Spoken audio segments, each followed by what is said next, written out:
The United Nations Secretary-General Antonio Guterres today condemned the Israeli deadly airstrikes on the tent sheltering displaced people in the southern Gaza Strip city of Rafah. Guterres described in a press release in the strongest term the 26 May Israeli airstrikes on Rafah, hitting tents sheltering displaced people, and noted that he was heartbroken by the images of the killed and injured, including many small children. As I said before, the horror and suffering must stop immediately, the release said. The Secretary-General reiterated his demand for an immediate ceasefire and recalled the recent orders of the International Court of Justice, which are binding and must be complied with. He urged Israel, the occupying power, to allow, facilitate and enable to immediate, safe and unhindered delivery of humanitarian supplies assistance to those in need and to open all border crossing. At least 28 people were killed and over 20 others injured on Wednesday morning in a bus accident in the Vashuk district of the Pakistan southwest Balochistan province. Local police told Xinhua that a bus carrying over 50 passengers fell into a ditch into Bismia area of the district, leaving 28 people dead, including women and children. Medics feared that the death toll might rise further as several of the injured were in critical condition. Charles Michel, the president of the European Council, reacted to override of the Georgian president Salom Zurabishvili's veto and the final adoption of the Foreign Agents Law by saying that the adoption of the law represents a step backwards and takes Georgia further away from its European Union path. The statement by the president of the European Council recalls that Georgia was granted EU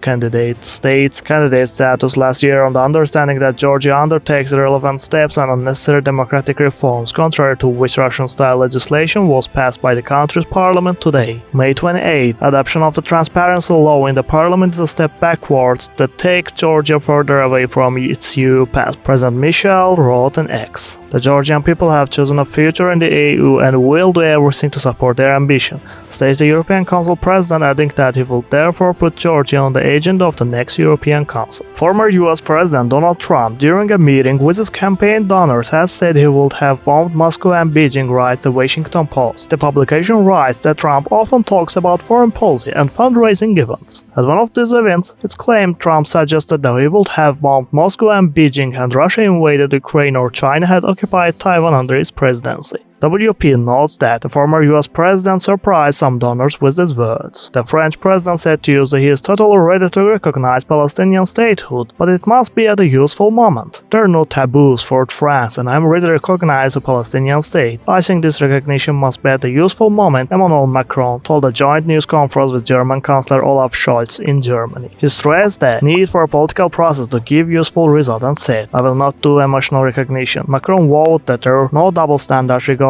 the civilian suffering in conflicts in different parts of the world. He, however, said that there is no safe place for Palestinian civilians. We support the Algerian request to hold an urgent meeting, and we work with Algeria and all our partners in the Security Council on a joint resolution that would answer the humanitarian urgency in the field, but also give answers in terms of a ceasefire and give a clear UN mandate on Gaza, Macron explained. He stressed that France is also ready to work on peaceful solution and said that the most useful action now is to get a ceasefire.